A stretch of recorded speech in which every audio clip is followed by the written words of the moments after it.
Queridos amigos de nuestro podcast NutriBreak, Nutrición con Especialistas, hoy día estamos dando un nuevo capítulo de ya esta nueva temporada con invitados sumamente relevantes, invitados que forman parte de la familia del Instituto Universitario Vivesano, y estoy seguro que el tema que vamos a tocar hoy en día les va a gustar muchísimo. En esta oportunidad queremos dar la bienvenida al profesor Rafael León, coordinador académico del instituto. ¿Cómo le va, profesor Rafael?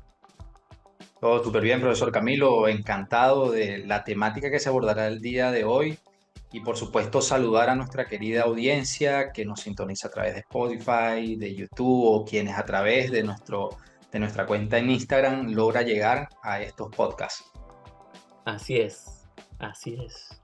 Y redoble de tambores para saludar a nuestro invitado, el profesor Alexis Medina, nutricionista de Chile, con una gran trayectoria a nivel de atención primaria y también a nivel de docencia universitaria. ¿Cómo le va, profesor? Muy bien, Camilo, muchas gracias. Gracias por la invitación. Para mí es un tremendo honor poder estar en esta tribuna con ustedes, compartiendo, ¿cierto?, esta conversación que vamos a tener ahora respecto al tema que nos convoca. Así es. Saludos también, Rafael. Buenas tardes. Gracias. Bienvenido, Alexis. Una Gracias. temática, Camilo, que es el punto de inicio para todo, atención primaria, imagínense ustedes. Incluso siempre sale al debate la importancia, ¿no?, de este nivel de atención. Exacto. Un nivel de atención sumamente importante que beneficia a distintos grupos etarios, pero también a la población más vulnerable de cada uno de los países. Termina siendo uno de los principales soportes a nivel asistencial para no solamente hacer un abordaje a nivel biomédico, sino que con el nuevo enfoque, una mirada muchísimo más biopsicosocial. Y yo diría que esa fue una de las primeras cosas que logramos entender en nuestro paso universitario. Este cambio de modelo biomédico que era bien estructurado, que estaba basado finalmente en el profesional de la salud, visto principalmente con el objetivo de poder solucionar un tema de enfermedad. Y hoy día, gracias a cambios relacionados con modelos de atención, el enfoque es mucho más biológico, claramente, pero también incorporamos el contexto psicosocial, entendiendo de que el ambiente y la psiquis también forma parte de procesos que se relacionan finalmente con el estado de salud. Ese elemento teórico suena muy interesante, pero finalmente, profesor Alexis, ¿cómo lo llevamos a la práctica? ¿Qué herramientas usted ha podido recibir en su formación en contextos obviamente interdisciplinarios que ayudan a poder entregar un enfoque biopsicosocial? Pero más allá de lo bonito que suena la palabra, ¿cómo llevarlo a la práctica?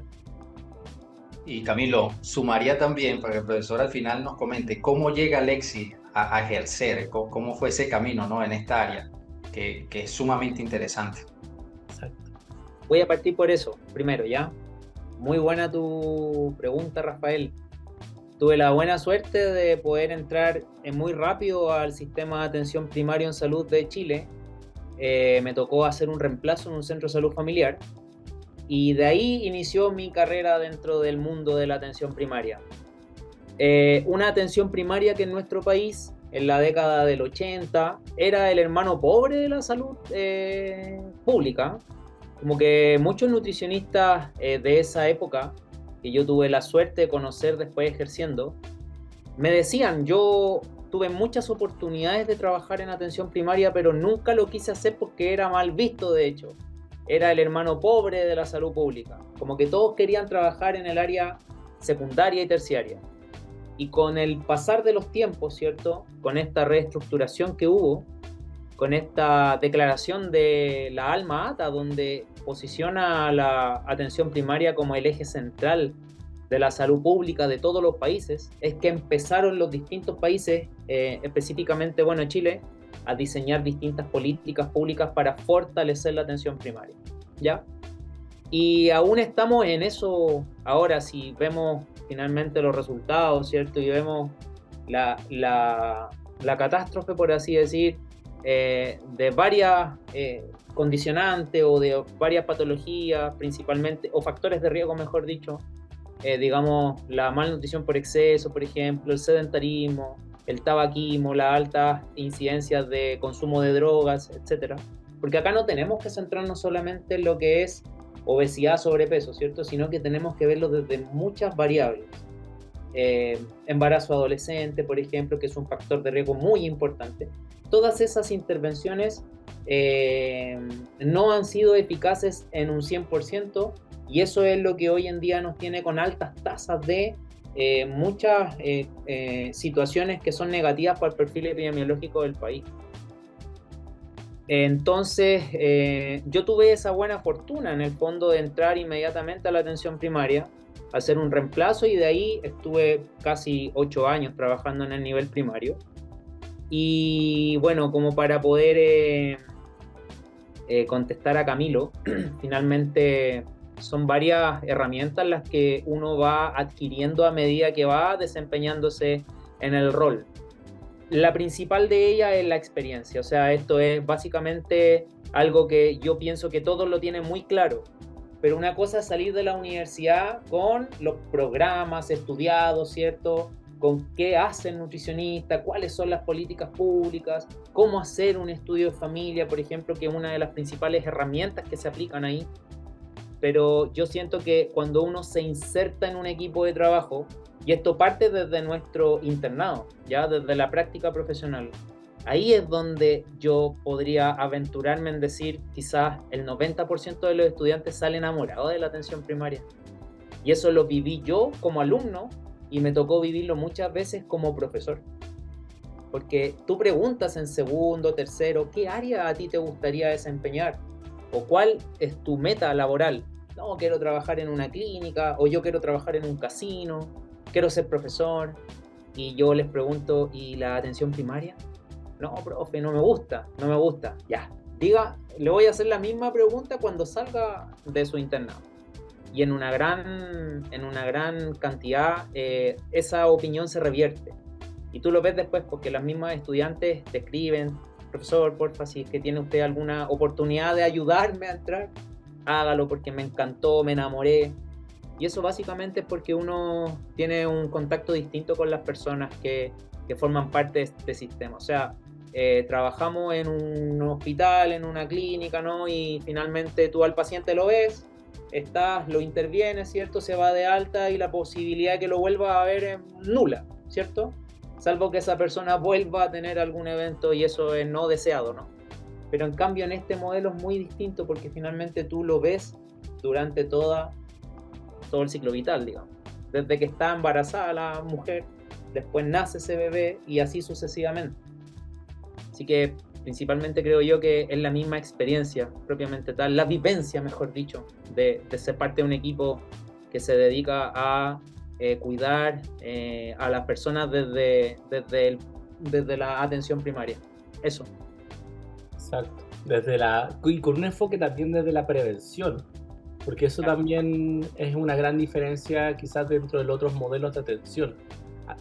Una de las características más importantes de la atención primaria es poder entregar herramientas hacia las comunidades con el objetivo de poder evitar temas relacionados con la salud. Y ahí es muy interesante también cómo la figura del nutricionista se va insertando y mutando un poco, porque quizás como nutricionistas tenemos siempre el enfoque alimentario nutricional, pero cuando uno entra a el mundo de la atención primaria, se da cuenta de que uno también tiene que velar por el cumplimiento de otros objetivos que no necesariamente tienen que ver con la parte alimentaria, como bien lo mencionó el profesor Alexis, temas que tengan que ver con salud sexual y reproductiva, temas que tengan que ver con consumo de alcohol y drogas, temas dentales y una serie de otros factores. ¿Cómo es esa mutuación del nutricionista que cambia un poco su rol exclusivamente alimentario nutricional y se da cuenta que también tiene que velar por otros objetivos institucionales y sanitarios. Y es un gran desafío, porque nosotros estamos acostumbrados a no tratar de meternos en la competencia técnica del otro profesional, ¿cierto? Y acá nosotros tratamos mucho de cuidar el aspecto del intrusismo profesional, ¿no? Porque hoy en día, sin hacer ningún tipo de discriminación hacia ninguna otra profesión, pero está muy de moda que haya doctores, enfermeras que hablan de dietas y cosas así. Y si lo vemos desde el punto de vista de la prevención, eso está perfecto, la verdad de las cosas, desde mi mirada, siempre y cuando no haya una intrusión, ¿cierto?, hacia los aspectos técnicos que son propios del profesional nutricionista. Y así es como nosotros también a los niños les inculcamos que desde el control de los 2 años la mamá ya debe lavarle los dientes. Y tú puedes decir, pero eso es competencia del odontólogo. No, porque mi opción es hacer entrega de un mensaje para prevenir una patología bucal. Y yo a los niños, bueno, no yo personalmente, sino que todos los nutricionistas que están hoy en día en atención primaria debemos velar por cepillado dental, aseo e higiene general. Cuando tú atiendes a un niño que su aspecto físico es desasiado, por ejemplo, a esa mamá tenemos que educarla al respecto. Y eso es algo que a todo el equipo de salud le compete, no solamente en este caso a la enfermera o al médico, etc. Y es un gran desafío porque uno debe velar no solamente por cumplir las competencias técnicas propias de la profesión, sino más bien, como comentaba Camilo, hay metas que debemos cumplir como nivel, ¿cierto? Y esas metas son el reflejo del trabajo de un año calendario de un equipo de salud completo, de un equipo de cabecera.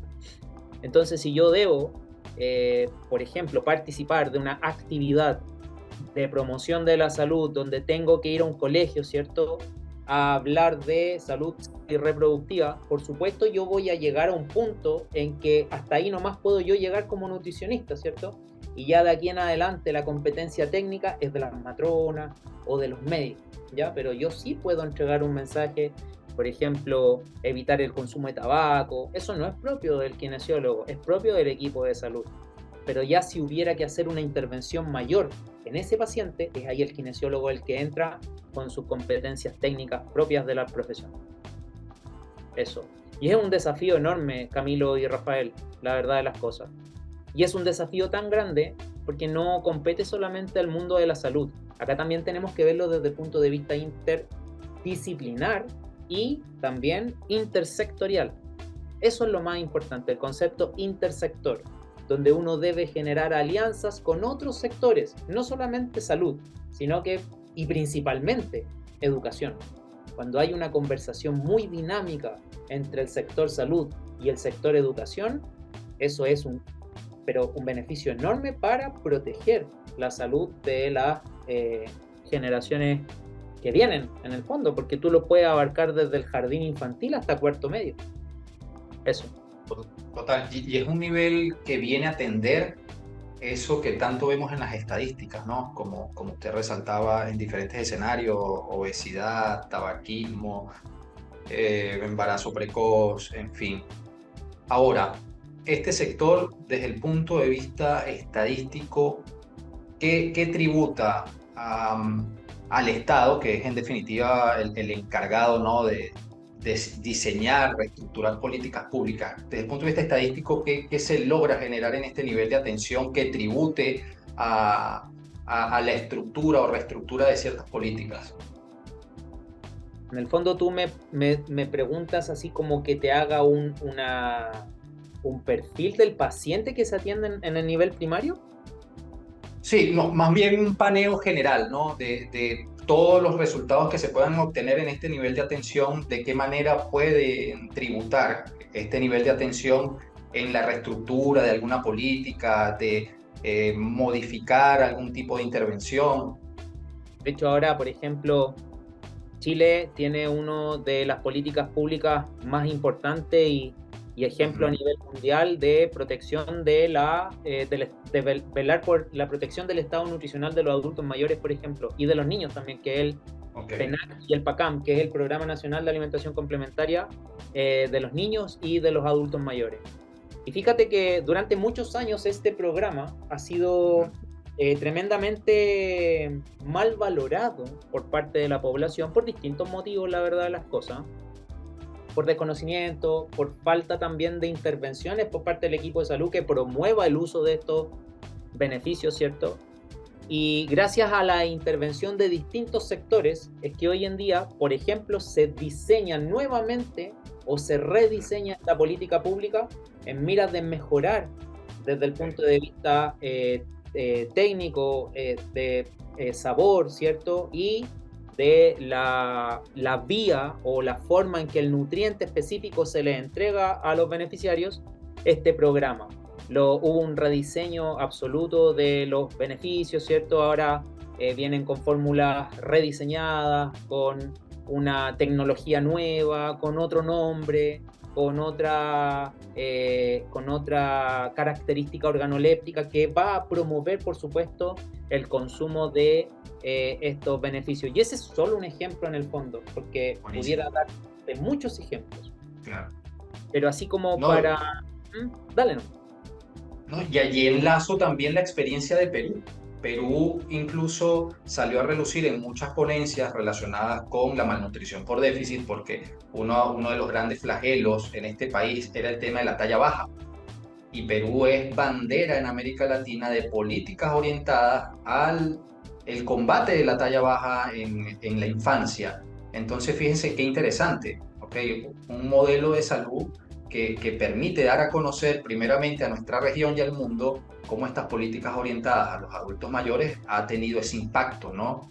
Así que muy interesante para tomarlo en consideración, porque en definitiva estas experiencias son las que tenemos que masificar en esas ponencias internacionales, en los congresos, en cualquier clase que podamos nosotros facilitar, es allí, porque aquel nutricionista que no necesariamente está en el primer nivel de atención en Chile dice, ajá, pero ¿qué están haciendo los colegas allá de interesante que pueda yo proponer desde mi frente acá en mi país? Y es allí lo interesante y lo bonito, ¿no? de esta área. Exacto. Y que lo más importante es que beneficia a la población más vulnerable de una manera muy directa. Correcto. Y creo que ahí es donde se genera ese enfoque tan relevante.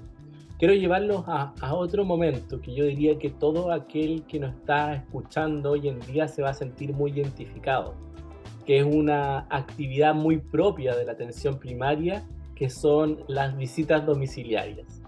Y creo que todo el mundo ha tenido experiencias tanto buenas, malas, divertidas, catastróficas, impactantes, por así decirlo, porque es muy interesante el hecho de que el equipo de salud trabaja de la manera más interdisciplinaria posible en los contextos de salud familiar, porque sabemos que no es algo que se da todos los días. De hecho, la justificación para poder llegar a la casa tiene que ver por un contexto de inasistencia a los controles, por índices de vulnerabilidad y una serie de factores que justifican esa participación.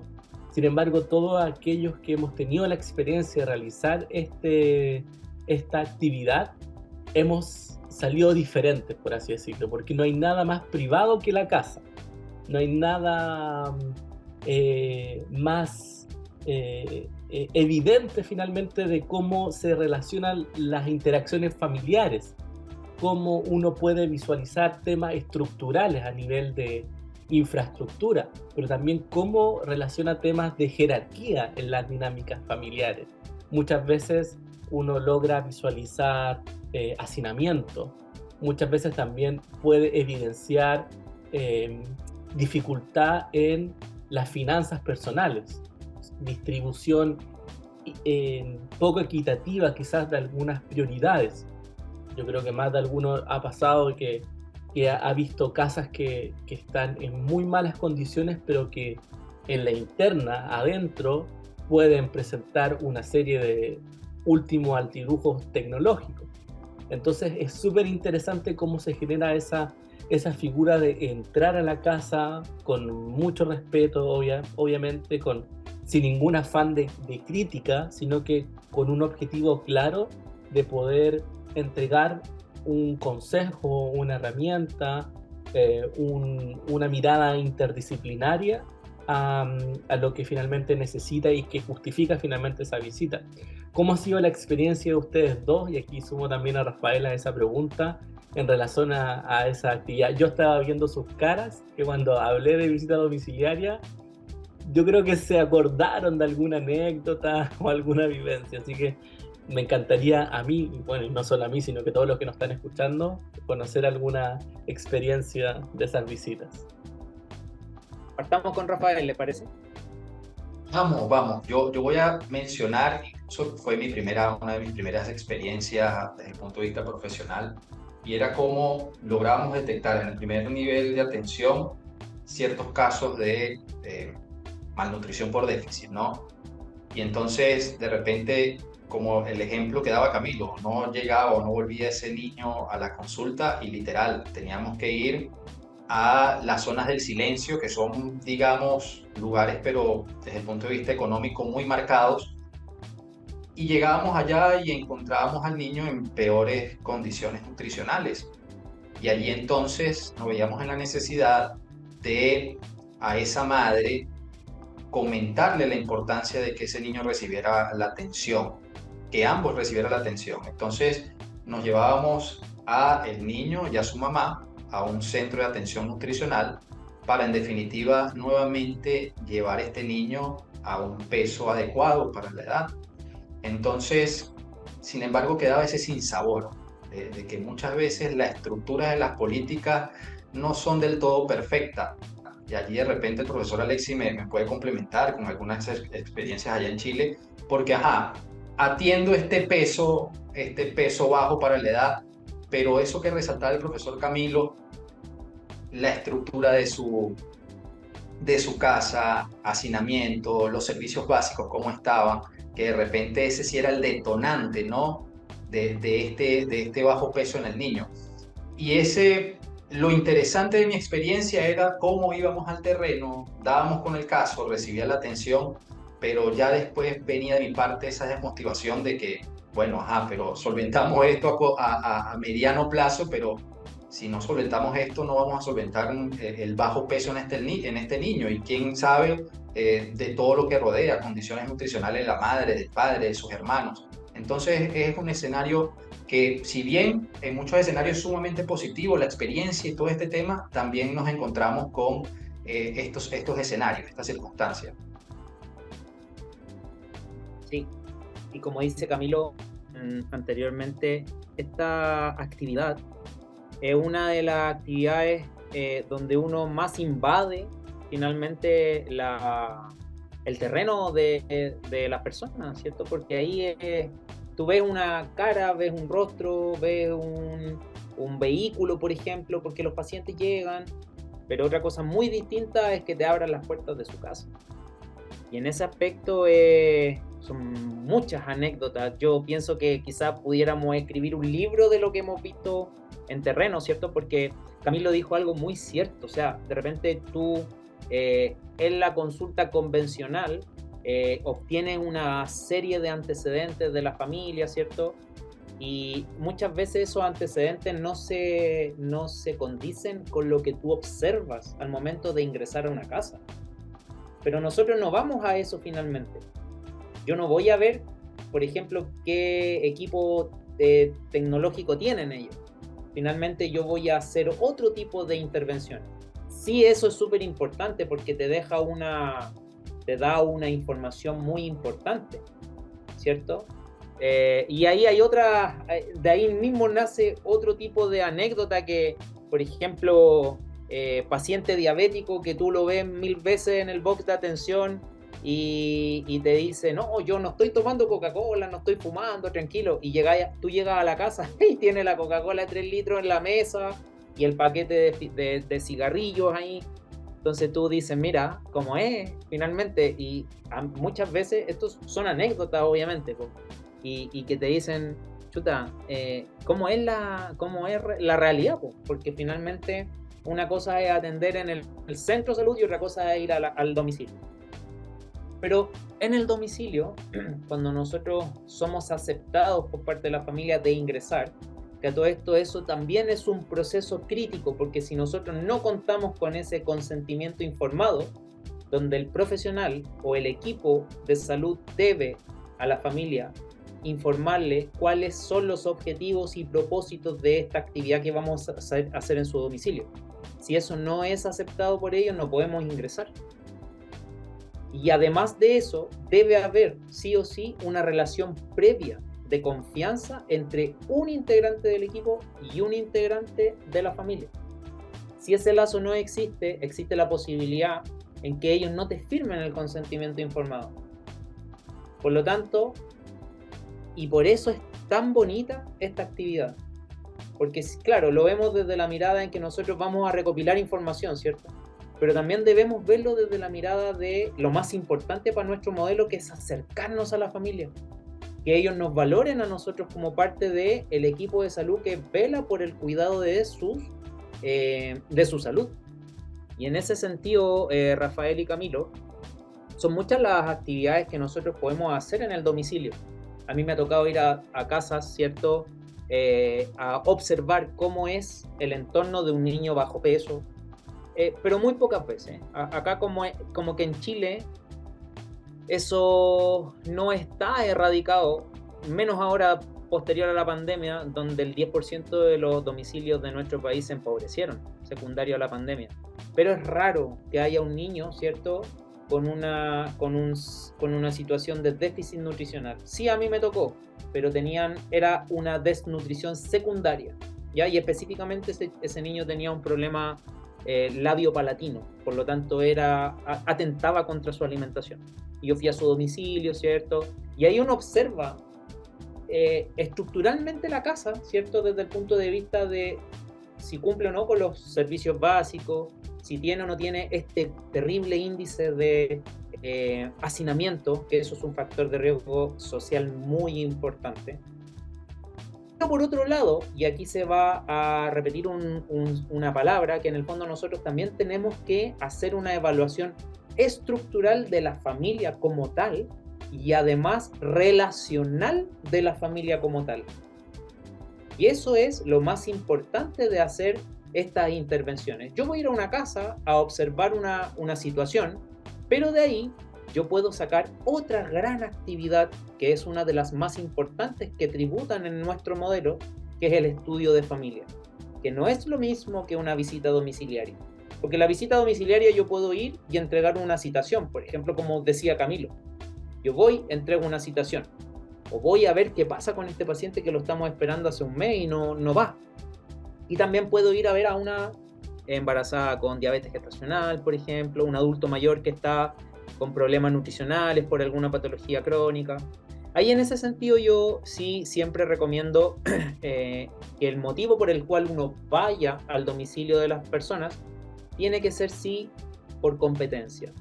¿Por qué? Porque si a mí me piden ir a ver una sospecha de vulneración de derecho infantil o una sospecha de acoso o de abuso, perdón, lo que sea, finalmente yo no cuento con esas competencias técnicas para poder. Yo iría, posiblemente, por un tema mío, personal, de ganas, ¿cierto?, de querer contribuir, pero en ese caso es más propicio y más, obviamente mejor que asista un profesional más técnico, ¿ya? Pero lo que tiene relación con lo nutricional, sí, pues ahí estamos nosotros. Y cuando observamos, ¿cierto?, que hay un riesgo o una situación que debemos abordarlo desde otro punto de vista, porque todas las atenciones convencionales no dieron fruto, este paciente ya ha venido 3, 4, 5, 6 veces a sus controles, no hay modificación, no hay cambio. Ahí es donde uno entra por el otro lado, que es una observación de la familia completa desde el punto de vista de la dinámica y de la estructura, para observar este patrón de comportamiento y entenderlo y darle una explicación a la familia. Porque muchas veces, o la gran mayoría de las veces, estos patrones de comportamiento se repiten de generación en generación. Y ahí es donde nosotros podemos solucionarlo ya con información más concreta.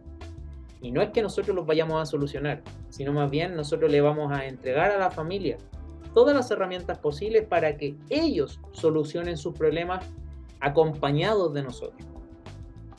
Porque este nuevo modelo lo que hace es dejar que el profesional o el equipo de la salud sea el que está a cargo de la salud de la población, sino empoderar a la población a que ellos se hagan cargo de sus problemáticas. Exacto. Eso. Buenísimo. Exacto. Muy interesante. Yo me voy enamorado del primer nivel de atención en Chile. Que lo conversamos es muy bonito. Con Rafa. Sí, lo hemos conversado. Ahora, mi experiencia al inicio de la profesión fue más al abordaje comunitario y hay cierta semejanza con lo que conversaba el profesor Alexis.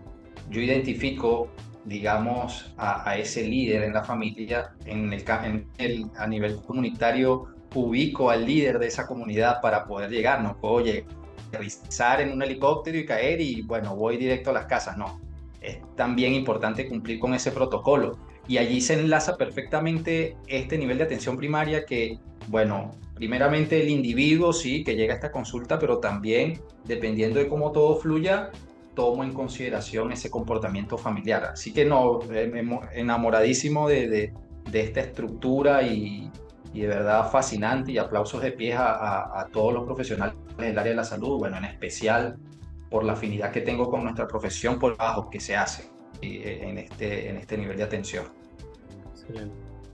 Si hay otra pregunta que me gustaría hacerle al profesor Alexis, y yo creo que nuevamente todos se van a sentir identificados con esto, es las herramientas que se utilizan en contexto de salud pública, porque creo que cuando hablamos de genograma, ecomapa, por mencionar algunas, todos tuvimos en algún momento de nuestra carrera tener que hacer uno, bueno, malo, pero finalmente tuvimos que generar algunas relaciones ahí interpersonales que estaban medias conflictuadas, y esas relaciones también tienen una simbología bien característica. Cuando hay buenas relaciones está mucho más cohesionada esa línea, cuando hay un poquito más de conflicto se pone un poquito más tirante. ¿Qué otras herramientas más allá del genograma y el ecomapa podemos encontrar dentro del contexto de salud pública, en contexto también de salud familiar? Porque generalmente estas herramientas son muy utilizadas en la visita de salud familiar, en la visita domiciliaria. Y en todo el mundo, no solo en Latinoamérica. Y lo bueno que esto lo vamos a profundizar en la certificación que tenemos de salud familiar, ¿cierto? Partamos de la base que el estudio de familia es una herramienta, es una actividad propia del nivel primario, donde ingresamos a un domicilio, ¿cierto?, a comprender la dinámica y la estructura de una familia. Eso es lo básico. Tenemos que tener un propósito para ir, que en ese caso es ¿por qué vamos a ir? Y ahí es donde viene, la desnutrición o lo que sea, ¿ya? Y al momento de ingresar a ese domicilio, yo debo seleccionar cuáles herramientas voy a ocupar. Y ahí Camilo mencionó varias, ¿no? El genograma, que es como la herramienta madre de salud familiar. Un genograma bien hecho pudiera incluso permitirme a mí no hacer las otras herramientas. Porque un genograma entrega información muy valiosa de la estructura de la familia, de la dinámica de la familia y de patrones que se van repitiendo generación a generación desde el punto de vista biopsicosocial. O sea, yo puedo comprender en una familia cuáles eran los factores de riesgo psicosociales y biológicos de sus abuelos, de los bisabuelos, de los tíos, etc. Y me acordé cuando Camilo dijo, en realidad todos lo hicimos, sí. Y de repente teníamos que hacer un genograma de una familia que tenía 8 hijos y todos estaban casados. Y hay algunos profesores que te dicen, hácelo acotado a la familia nomás, y si tienen 9 hermanos, bueno, ocupa los más importantes, pero hay otros que no, pues te dicen, hágalo completo, y uno finalmente termina entregando una cartulina enorme y muchos colores y gigante, ¿cierto? si lo vemos desde el punto de vista del para qué me sirve a mí esta herramienta, es vital. O sea, yo dentro de mi experiencia profesional he trabajado en centros de salud donde el tiempo que se destina, y esto da para otra conversación a lo mejor, que se destina para hacer estudios de familia, es muy acotado. Muy acotado por un tema de programación, de planificación, de cantidad de usuarios, etc. Entonces, esos encargados de salud familiar te dicen, haga solamente un genograma acotado y nada más, porque usted tiene media hora para ir nomás a este domicilio. Y eso es algo, en el fondo, escucha, que uno tiene que entenderlo desde el punto de vista de la programación, ¿cierto? Pero hay otros que te dicen acá tú tienes que hacer todo. Y ahí existen otras herramientas. Por ejemplo, el Ecomapa, que el Ecomapa es una herramienta que permite observar cómo es la dinámica de la familia propiamente tal, no del individuo por el cual yo fui a hacer el estudio de familia, sino que de la familia con su entorno. Y ahí debemos ser capaces de identificar cuáles son esos elementos del entorno o agentes del entorno los cuales yo voy a querer evaluar. Colegio, universidad, centro de padres, centro del adulto mayor. El mismo CESFAM es un elemento. Y muchas veces nos vamos a dar cuenta que la familia define que su relación con el CESFAM no es buena. Y tú preguntas, ¿pero por qué no es buena? Porque no hay horas, porque me atienden tarde, por muchos motivos. Y eso a ti te permite conocer cuáles son los elementos extra familia con los cuales yo puedo, a los cuales yo puedo acudir en caso de una crisis familiar. Y también obviamente me entrega información de cuáles son los elementos que genera estrés en la familia. Por ejemplo, la familia, los amigos, el vecindario, etc. Y hay otras herramientas, por ejemplo, el círculo familiar, que al igual que el genograma entrega información respecto a la dinámica y la estructura. Y la línea de vida, también es una herramienta muy importante que se ocupa mucho, que en el fondo demarca cuáles son los eventos en la vida de una familia que más los han marcado. Y esa herramienta la podemos ocupar desde distintos puntos de vista. En nuestro caso tenemos que ocuparla para comprender la situación de salud de una familia. ¿Qué evento que tenga relación con la salud de usted y de su familia son los más importantes que usted puede mencionar en su historia?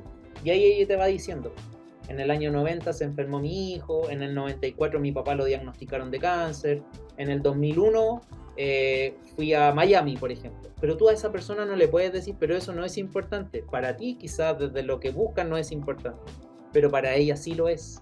Entonces uno ahí lo que tiene que hacer es respetar lo que la persona te está diciendo. Y tú después lo descartas porque esa información a ti no te sirve mucho. Y hay otra herramienta muy importante, el APGAR, que también es una herramienta que permite evaluar cómo es la dinámica al interior de la familia. Te la califica, es una pauta de observación, son 5 preguntas, tú tienes que puntear, ¿cierto? Y sacas la calificación y te dice, ¿sabes que esta familia es funcional, disfuncional o disfuncional severo? Y todo esto yo lo ocupo en conjunto y hago un diagnóstico de la familia. Un diagnóstico. Eso. Alexis, CESFAM, Centro de Salud Familiar, ¿cierto? Centro de Salud Familiar. La audiencia que no es de Chile. Excelente. Centro de Salud Familiar, sí. Aquí tengo un punto importante, profe Rafa, que yo sé que tiene usted mucha experiencia con pacientes en consulta, que es que muchas veces podemos llevar estas herramientas que se dan en un contexto de salud familiar, pero que se pueden llevar a la consulta nutricional en contextos de atención ambulatoria. Y eso yo creo que si es que muchos alumnos o colegas nos están escuchando, pueden llegar a tomar este consejo. Por ejemplo, dentro de la consulta nutricional en contexto ambulatorio o consulta privada, si podemos hablar de ese concepto, podemos utilizar el APGAR familiar. No necesariamente tiene que ser utilizado en contexto del consultorio, el centro de salud familiar. Y ese tipo de información te va a ayudar mucho a abrir la mente de ese paciente. Total. Entonces, los invito a utilizar esas herramientas que van más allá de los contextos que estuvieron originalmente diseñadas, sino que también poderlos ampliar a otros mundos de atención. Totalmente, profesor Camilo. Si hay algo que he detectado, las herramientas, las habilidades que desarrollan los profesionales que están en el primer nivel de atención, indudablemente son experiencias, son vivencias, son conocimientos que se obtienen que vienen de maravilla para otros ámbitos del área de la nutrición, como usted muy bien lo resalta. Así que por allí hay una invitación que tienen los profesores acá de una certificación que ya lo mencionaba el profesor Alexis al inicio de este podcast. Yo ya les di un spoiler de nada. Así es. Sí, no podemos pasar de lado esta gran oportunidad que tenemos de difundir esta maravillosa oferta académica llamada Certificación Internacional en Salud Familiar con un enfoque multidisciplinario en atención primaria, un programa que tiene 4 módulos llamados Bases Conceptuales de la Salud Pública, Sistemas de Salud y sus principales características, ahí donde el profesor Rafael hacía referencia a tratar de tomar lo mejor de cada uno de los modelos de salud a nivel chileno, colombiano, británico, español, mexicano, por poner algunos ejemplos, para finalmente sacar buenas prácticas e implementarlo en sus propios países. Luego un tercer módulo de modelos de atención de salud, donde vamos a hablar de conceptos de promoción, prevención, diagnósticos participativos, y culminamos con el módulo más relevante en relación a temas prácticos de desafíos para el abordaje sistémico con familias, donde ya vamos a hablar de los estudios de familia, las teorías para el abordaje de las familias, los tipos de familia, las herramientas, y vamos a tener 2 metodologías activas pero muy muy buenas, donde vamos a simular la realización del estudio de familia y luego vamos a revisar la evaluación de ese estudio de familia. El profesor Alexis Medina tenía un rol protagónico en esta certificación porque más allá de ser protagónico en el último módulo, ha logrado realizar esta propuesta académica junto al equipo de gerencia y de coordinación. En ese contexto, el profesor Alexis es asesor pedagógico, lo cual lo convierte en un actor clave para el desarrollo de este programa. Así que, profesor Alexis, le hago ya la última consulta de este podcast. ¿Cómo fue la experiencia en relación a la creación de este programa junto al equipo de Vive Sano? Y, por último, ¿qué mensaje tiene que entregarles a aquellos estudiantes que todavía se la están pensando, todavía están dudando de por qué no hacer este programa educativo y cómo los va a beneficiar finalmente en su trabajo, si es que están en atención primaria o si es que desean entrar al mundo de la atención primaria? La experiencia trabajando con ustedes, el equipo gerencial de este instituto, fue muy inesperada, desde el punto de vista que fue una sorpresa en el fondo para que me contactaron para poder contribuir con un granito de arena para diseñar este programa. Bueno, yo con Camilo nos conocemos hace ya un par de años, ¿cierto? Pudimos trabajar muy poquito tiempo en otro lugar y súper distinta la metodología. Finalmente se nota que hay una familia detrás trabajando, ¿no? Y eso es muy acogedor para todas las personas que ingresan a trabajar con ustedes, siempre con muy buena disposición, resolviendo las dudas. Y eso yo lo valoro mucho, la verdad de las cosas, porque no estamos acostumbrados a trabajar de esta manera así como más telemática, acá 100% telemática. Y finalmente los que venimos con el otro modelo nos preocupamos con el horario, con los días, con aquí, con allá, pero desde ese punto de vista súper agradecido de la oportunidad y me he sentido muy cómodo trabajando con ustedes.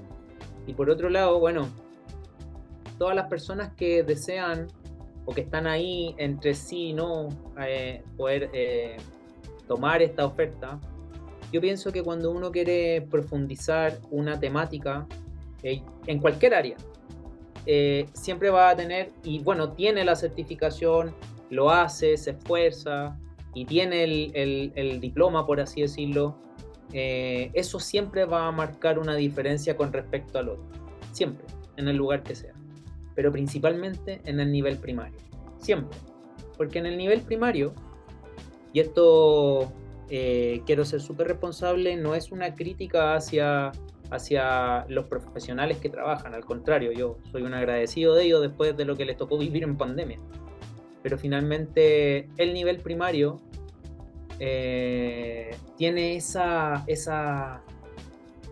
falencia, por así decir, de la poca actualización en los contenidos que se entregan, ¿ya?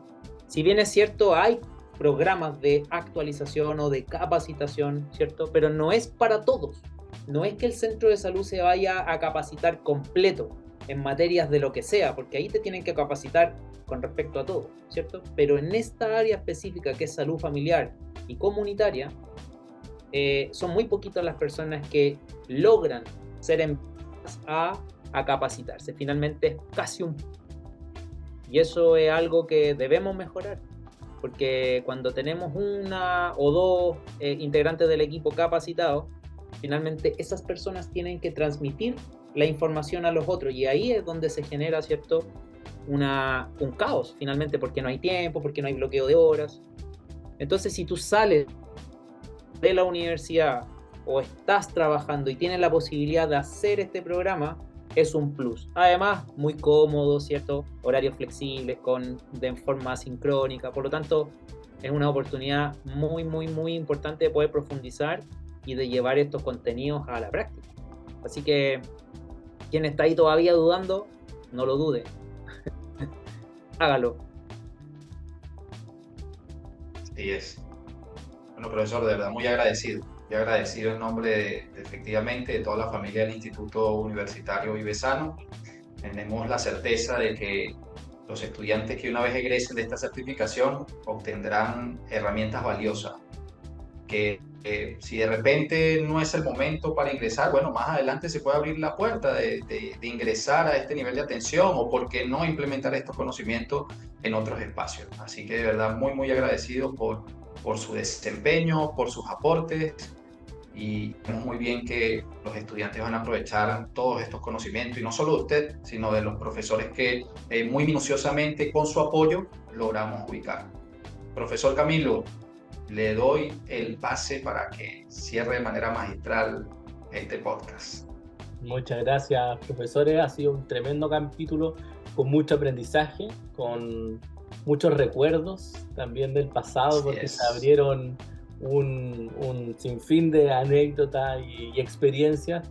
Yo tuve la suerte de trabajar en el mundo de la atención primaria, pero tengo un tremendo recuerdo de mi paso por mi internado, y fue una alegría poder compartir ese espacio con ustedes, que son personas que claramente disfrutan la nutrición y tienen un compromiso social súper importante. Yo creo que es lo que caracteriza a las personas que trabajan en el Instituto Universitario Vivesano, este rol activo de poder entregar lo mejor de nosotros para las personas, para aquellos que nos están escuchando, lo que están aprendiendo junto a nosotros, y de esa manera poder seguir con los objetivos que tenemos como instituto. Así que, profesor Alexis, muchísimas gracias por su participación. Nos estaremos viendo en los encuentros en vivo de este programa, y bueno, para el profesor Rafael nos vemos en un par de minutos más con todas las reuniones y actividades que tenemos en el equipo académico. Así que con eso... No para. Sí, no paramos acá. Con esto cerramos este tremendo capítulo y los invitamos a seguir nuestras redes sociales, @vivesanobrasil, y nuestra página web vivesanobrasil.org, donde podrán tener acceso a este programa educativo y todos los otros más que tenemos en oferta. Estén muy bien, nos vemos para un próximo podcast. Chao, chao. Gracias. Chao, que estén bien, cuídense. Muchas gracias.